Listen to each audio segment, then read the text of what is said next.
Session 317, Chapter 2, Verse 286.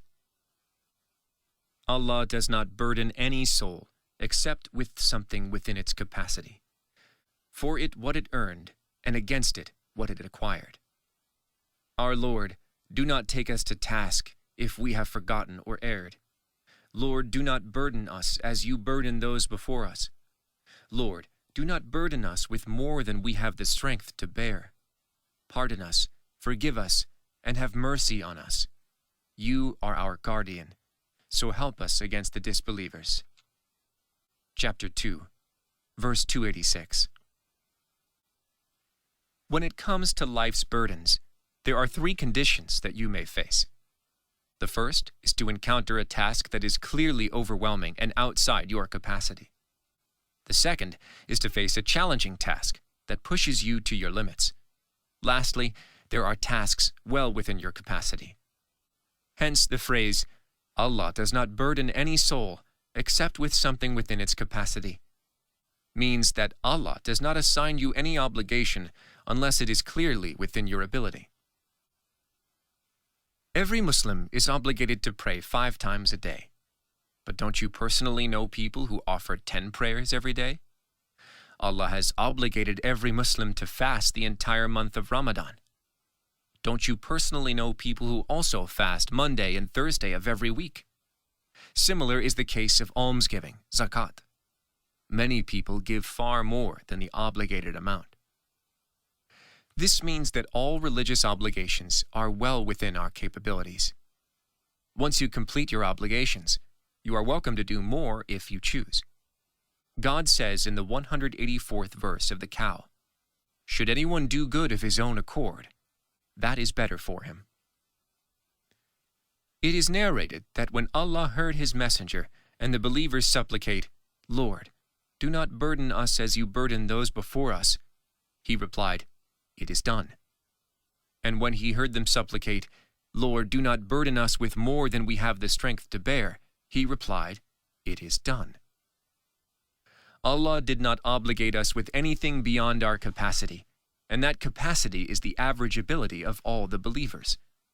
People who have greater abilities, or are more willing than others, can volunteer to do extra worship beyond the obligation. As for those with less ability, Allah eased their burden according to their condition. For example, Islamic law recognizes the difficulty one may face during travel, so the traveler is encouraged not to fast Ramadan during trips and to make up the days later. Those who are poor are not obligated to give the zakat almsgiving or to make the Hajj pilgrimage.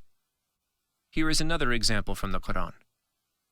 God says, "But God has lightened your burden for now, knowing that there is weakness in you. A steadfast 100 of you will defeat 200, and a steadfast thousands of you will defeat 2,000, by God's permission. God is with the steadfast." Chapter 8, verse 66. Before the revelation of this verse, the proportion of fighters that obligated Muslims to stand up and fight their enemies was 1 against 10. God eased this requirement to 1 against 2 due to a weakness in the capacity of the believers. Some people misinterpret verse 286 of the Cow for their benefit. They think that it is upon them to decide what they can bear and what they are not able to do. When they are faced with a religious obligation that they like, they do it. When they are faced with a religious duty that is tough or inconvenient, such as fasting long summer days, they say we are not obligated to do it because Allah does not burden any soul except with something within its capacity. In other words, they want to be the judge of which of God's commands applies to them. The truth is exactly the opposite. Allah is the best judge, and He has absolute knowledge of what you and I can do. So when Allah assigns a duty to you, then rest assured that it is well within your ability, because Allah does not burden any soul except with something within its capacity.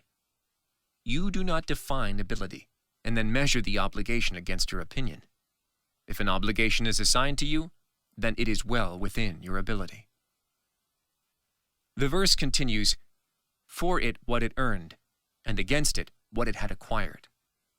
Here we should pause and study God's word in the Arabic origin because they hold the key to understanding the verse. The word earned is translated from the Arabic origin kasaba. The verb kasaba is often used to describe natural and lawful actions that do not require much effort.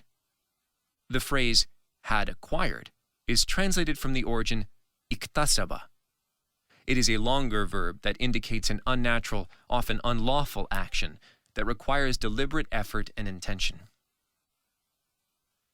Take the example of a man looking at his beautiful wife. Is he doing something unnatural or unlawful?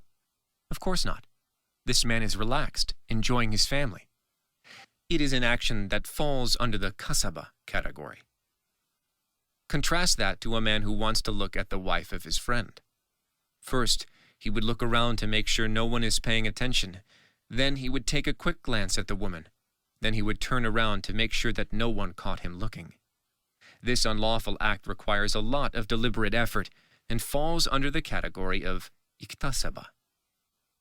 When you read the Quran, you will come across the following verse.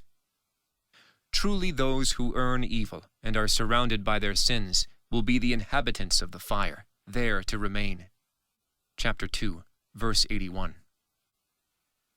It is interesting to note that, although the verse is talking about sin, Allah used the word earn, kasaba, rather than acquire, iktasaba. Why, you may ask? We answer that this verse is talking about one of the calamities that can befall a society. It happens when people lose their sense of faith and decency and become accustomed to transgression.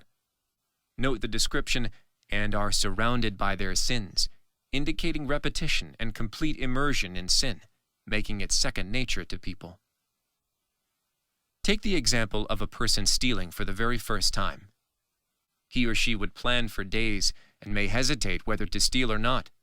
And then, after the theft is committed, he or she would worry for days about every sound and every movement. You can say that this person iktasaba the stolen goods and money.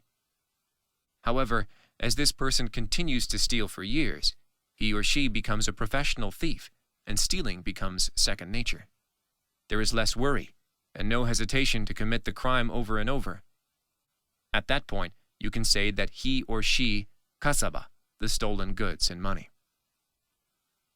In another example, a man who cheats on his wife for the first time may feel guilty for months.